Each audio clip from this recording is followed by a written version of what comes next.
گرچہ ہماری بحث چل رہی تھی حدیث غدیر پر، اور حدیث غدیر پر اشکالات جو جماعت نواسب کی طرف سے اٹھائے جاتے ہیں، بحث موضوع ہم نے یہی چنا تھا، لیکن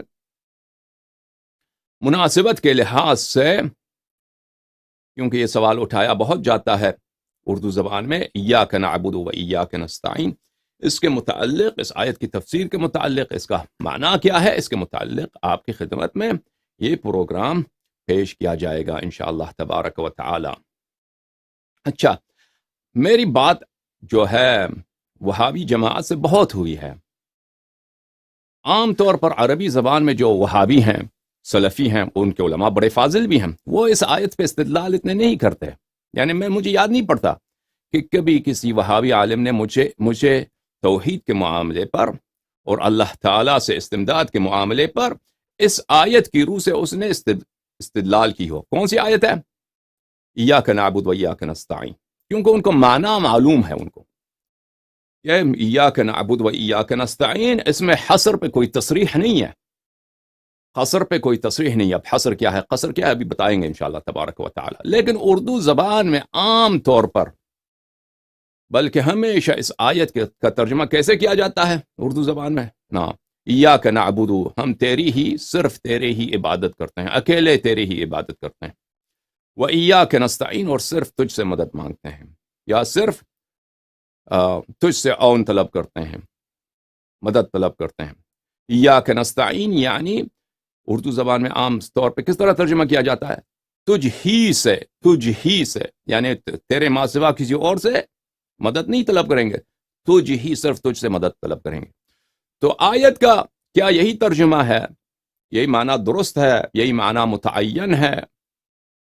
یا آیت کا معنی کچھ اور ہے؟ عزیزوں، اب یہ ترجمہ اردو زبان میں مشہور ہو چکا ہے، کافی پھیلایا جا چکا ہے، اور عام طور پہ آپ کے جو اردو زبان والے مولوی ہیں وہ ہوتے بھی جاہل ہیں بہت، یعنی جو علوم حاصل کرنے کا طریقہ کار ہے، تفاسیر دیکھنا ہے، علم معانی بیان کے کتب دیکھنا ہے، یہ تو بہت کم لوگ کرتے ہیں، بہت کم لوگ کرتے ہیں۔ عام طور پہ جاہل لوگ ہیں، اور لوگوں میں یہ ترجمہ جب مشہور ہو چکا ہے کہ تجھ ہی سے مدد لینا ہے، تو ان کے لیے بہت اچھا اسلحہ ہے، اس ٹولے کے لیے، وہابی ٹولے کے لیے، سلفی ٹولے کے لیے، جو خود بدترین شرک میں مبتلا ہیں، بقیہ سب مسلمین کو ان سے شرک کی نسبت دے دیں کہ بھئی آپ غیر اللہ سے مدد مانگیں تو یہ کفر ہے۔ حالانکہ عزیزو، اس آیت کا ترجمہ اس طرح جو ہے وہ متعین نہیں ہے، کوئی ترجمہ اس طرح کر سکتا ہے لیکن یہ متعین نہیں ہے، لذا حصر کے لحاظ سے یہ آیت متشابہات میں بن جاتا ہے۔ اب میں نے مختصر انداز میں کہا، اصطلاح بھی اس میں ہے، اصطلاح کا استعمال بھی کیا، تو اب اس کا توضیح میرے عزیزو دیکھیں۔ حصر اور قصر کس کو بولتے ہیں؟ حصر بولتے ہیں کہ آپ کسی بات کو، کسی صفت کو کسی شخص میں یا کسی چیز میں منحصر کر دیں، اس کو حصر بولتے ہیں، قصر بولتے ہیں، تخصیص بولتے ہیں، اختصاص بولتے ہیں۔ مثلا میں کہہ دوں زید شاعر ہے، کاتب نہیں ہے، زید شاعر لا کاتب، تو میں نے زید کو شاعریت میں اس کو محصور کر دیا، اس کو مقصور کر دیا، اس کو مختص کر دیا، اور اس میں سے کاتبیت کی جو صفت ہے حذف کر دی، ٹھیک ہے نا؟ اب میں کہتا ہوں لیس فی الدار الا زید، اس مکان میں صرف زید ہی ہے۔ مکان میں کون ہے؟ 10 آدمی ہے، 20 آدمی ہے؟ نہیں۔ کتنے آدمی ہے؟ صرف ایک آدمی ہے۔ کون آدمی؟ عامر ہے؟ نہیں۔ بکر ہے؟ نہیں۔ صرف زید اس مکان میں ہے۔ لیس فی الدار الا زید، انما فی الدار زید، دار میں، گھر میں صرف زید ہے، گھر میں زید کے علاوہ کوئی اور نہیں ہے۔ تو اس کو ہم نے حصر کر دیا، ٹھیک ہے نا؟ یہاں اس کو حصر بھی بولتے ہیں، قصر بھی بولتے ہیں، اختصاص بھی بولتے ہیں، تخصیص بھی بولتے ہیں، کہ ہم نے زید کو کہا کہ گھر میں صرف زید ہے، زید کے علاوہ کوئی اور ہے؟ نہیں ہے، کوئی اور نہیں۔ لا الہ الا اللہ، اللہ تعالیٰ کے علاوہ کوئی معبود نہیں ہے، اللہ تعالیٰ کے علاوہ کوئی معبود نہیں ہے۔ اچھا، اللہ تعالیٰ کے علاوہ یہ کہاں سے پتہ چلا؟ یہ کلمہ اللہ سے پتہ چلا، اللہ، کلمہ الا تخصیص کے لیے، حصر کے لیے. الوہیت مخصوص ہے کس کے لیے؟ معبودیت، الوہیت خدائی کس کے لیے مخصوص ہے؟ اللہ تعالیٰ کے لیے، پروردگار عالم کے لیے مخصوص ہے. تو اس کے علاوہ کوئی اور الہ ہے؟ نہیں ہے. کیوں؟ کیونکہ لا الہ الا اللہ ہم نے نفی کر دی اور صرف ثابت کر دی کس کے لیے؟ اللہ تعالیٰ کے لیے. تو اس کو حصر بولتے ہیں، قصر بولتے ہیں. ملاحظہ فرمائیے، یہ کتاب ہے مفتاح العلوم للسکاکی. کتاب مفتاح العلوم جو ہے سکاکی صاحب کی کتاب بہت ہی نہایت ہی عمدہ کتاب ہے. علم معانی بیان اور بدیع میں اس کتاب کی کوئی جواب نہیں ہے. اور باقی سب جتنے آپ کی خدمت میں عرض کریں جو اہل ادب ہیں، بلاغت والے ہیں، انہوں نے اس کتاب سے استفادہ کیا ہے. خطیب قزوینی کی بھی جو کتاب ہے وہ بھی اسی کتاب کی اختصار ہے اور اسی کی شرح ہے، مختصر، مطول وغیرہ، عروس الافراح. ملاحظہ فرمائیے اس کتاب میں مفتاح العلوم للسکاکی، چاپ دار الکتب العلمیہ.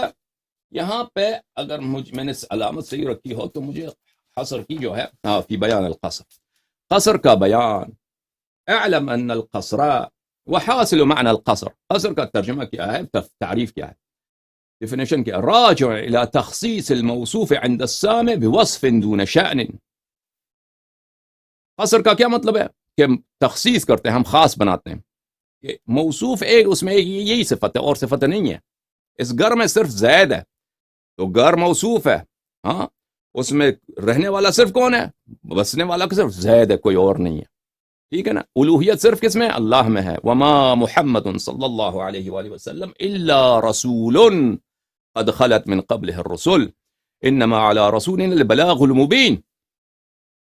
لوگوں کو یہ شاید گمان ہو کہ رسول پاک صلی اللہ علیہ وآلہ وسلم مرنے والے نہیں ہیں. فرمایا کہ یہ تو ملائکہ تو نہیں ہے، صرف وہ کیا ہے؟ ایک رسول ہے، صرف ایک رسول ہے، صرف رسول ہے. قد خلت من قبله الرسل، ان سے پہلے بھی رسول گزرے ہیں، وہ سب مر گئے تو ان کی بھی موت آنی ہے. صلی اللہ علیہ وآلہ وسلم. افإن مات او قتل انقلبتم على اعقابکم، اے جمع صحابہ. ہم سے تعجب کہتے ہیں صحابہ مرتد ہو گئے. بھائی قرآن تو پڑھو، قرآن نے پہلے خبر دیا کہ صحابہ مرتد ہوں گے رسول پاک صلی اللہ علیہ وآلہ وسلم کے بعد. افإن مات او قتل انقلبتم على اعقابکم. اس میں اگر کوئی عجب کی بات ہوتی، تعجب کی بات ہوتی، کوئی مردود بات ہوتی تو رسول اللہ تعالیٰ اس کو قرآن میں ذکر نہیں کرتے. کیا اگر رسول پاک صلی اللہ علیہ وآلہ وسلم مر گئے تو تم اتنے بھی ایمان ہو؟ اس کو کب نازل ہوئی یہ آیت؟ یہ آیت اس وقت نازل ہوئی کہ رسول پاک صلی اللہ علیہ وآلہ وسلم والرسول یدعوکم فی اخراکم. جنگ احد میں صحابہ سب جو ہیں بھاگ گئے، فرار کیے، اور رسول پیچھے سے پکارتے تھے کہ فلانا فلانا کہاں بھاگ رہے ہو. ٹھیک ہے نا؟ کبھی فرار احد پر آپ سے انشاءاللہ تبارک و تعالی بات کریں گے کہ یہ صحابہ جنہوں نے ہجرت کی، اپنے مال اولاد چھوڑ دی، رسول پاک صلی اللہ علیہ وسلم جان و مال قربان کرتے تھے، یہ سب بھاگ گئے. بھائی رسول پاک صلی اللہ علیہ وسلم کو کفار کے محاصرے میں، کفار کی حملوں کے سامنے وہ بے بس چھوڑ لیے اور سب فرار. ان جملہ میں سے ابو بکر، عمر، عثمان تو اتنا دور چلا گیا کہ 3 دن کے بعد واپس آئے، اتنی دور فرار. بہرحال یہ آیت اس وقت نازل ہوئی کہ ان کے یہ تو کفر محض ہے کہ بیعت کرنے کے بعد کہ ہم آپ کے جان قربان کریں گے. جنگ میں آئی، تھوڑا سا فشار آیا، تھوڑا سا پریشر آیا کفار کا، سب بھاگ گئے. اچھی بات ہے. تو کیا اس کا عفو بھی ہوا ہے؟ صحابہ نے کبھی توبہ بھی کیا اس سے؟ اس کے متعلق انشاءاللہ بات کریں گے کہ عفو کے جو ادعا کیا جا رہا ہے عدم نزول عذاب دنیا میں ہے. وَإِلَّا اس کا مطلب یہ نہیں ہے کہ ان کا جو ہے ان پہ عذاب نہیں ہوگا بھاگنے کی وجہ سے، نقض بیعت کی وجہ سے، جنہوں نے بیعت توڑا ہے. تو اس وقت یہ آیت نازل ہوئی کہ اگر رسول پاک صلی اللہ علیہ وآلہ وسلم قتل ہو جائیں، مر جائیں، تو آپ تو اب کہیں گے، اگر میں لفظ حرامی کہہ دوں، حرامی ہو، آپ کہیں گے کہ مولوی صاحب جو ہیں وہ سخت الفاظ استعمال کرتے ہیں. چلے استعمال نہیں کرتے بھائی. عُتُلٍّ بَعْدَ ذَلِكَ زنیم. عُتُلٍّ قرآن نے منافقین کے لیے زنیم یعنی زنا زادہ کا لفظ استعمال کیا. ٹھیک ہے نا؟ یہ کوئی منافق کو اس طرح آپ گالی دے دیں، یہ اس منافق کیا ہے؟ اس کو جس نے نبی کریم صلی اللہ علیہ وسلم سے بے وفائی کی، کفار کے نرغے میں ان کو چھوڑ دیا کہ ان کو جو ہونا ہے وہ ہو جائے، ہماری جان بچ جائے. ہیں؟ اگر ان کو آپ گالی دے دیں اس میں کیا حرج ہے جب قرآن نے ان کو زنیم زنازادہ کہا ہے؟